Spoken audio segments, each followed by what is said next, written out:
Hey crew, we made it. We've finally got to the end of our block of programming. So we have the next 2 weeks of testing. Just wanted to quickly take you through that today and just mention a few things which might help you achieve the best results that you can.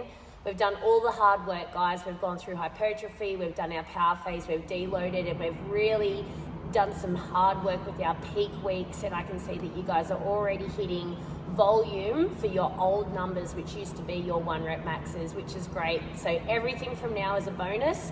So it's a real opportunity to have some fun and really put to the test, I guess, what we've been doing over the last 16 weeks and see what results that you can pull from that. Now, what we've got is Monday and Thursday next week, we're going to be testing the Olympic lifting.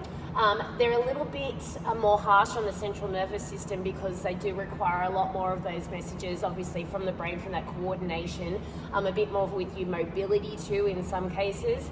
Because of that, we're going to do those first, and then what we're going to do is make sure that what's going to probably be the most stressful lift of part of our testing, being the deadlift, will be last. That way that we can make sure that we go max effort, we finish on a really heavy lift that's probably going to be quite fatiguing and tax us both physically and mentally, and then after that we can start looking fresh for the new block. So next week, 1 rep max clean and jerk, that's going to be on Monday. We've got the 1 rep max snatch, that's on Thursday. Now, with all the lifts over the next 2 weeks, including the power ones, it's really important that you guys have a think about your own body, your mobility, your ability to warm up, things that you might need to focus on that are going to give you the best chance of lifting the most amount of weight or moving as best as you can. Now, we still, unfortunately, will have to stick to the 60-minute class, which does give us some limitations in terms of how long we can utilize to build and prep and then obviously execute this testing.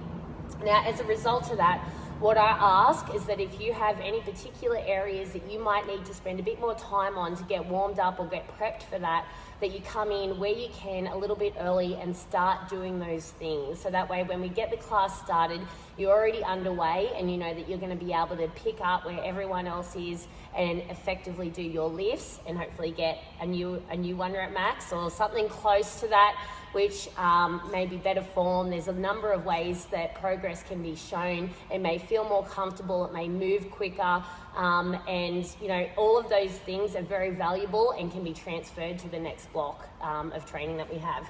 Now, with the bench, squat and deadlift, what you will have, and it's not written in the notes, so I want to explain that to you now, is there's an opportunity for you at the end of the dedicated time that we have allocated for those 3 lifts to continue on if you don't feel like you've maxed out, which means that you will sacrifice the Metcon or the conditioning component or workout that might follow that.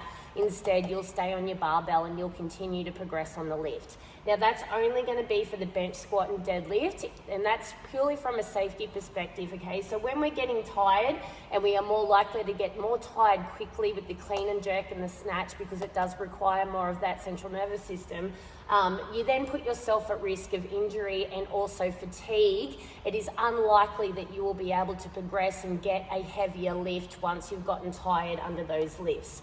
Based on that, once we cap out of what's been allocated for those lifts, I will ask that you either rest if you feel like you've done enough for the day or move on to the conditioning component with everyone else. With the bench, squat and deadlift, you do have that option to continue on. It is likely that you can still build and still have extra in the tank to perform these 3 lifts.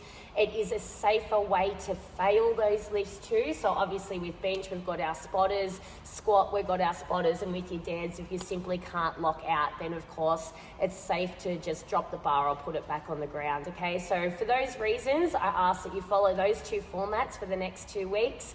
I want to thank everyone who has been consistent and stuck out the programming over this colder period.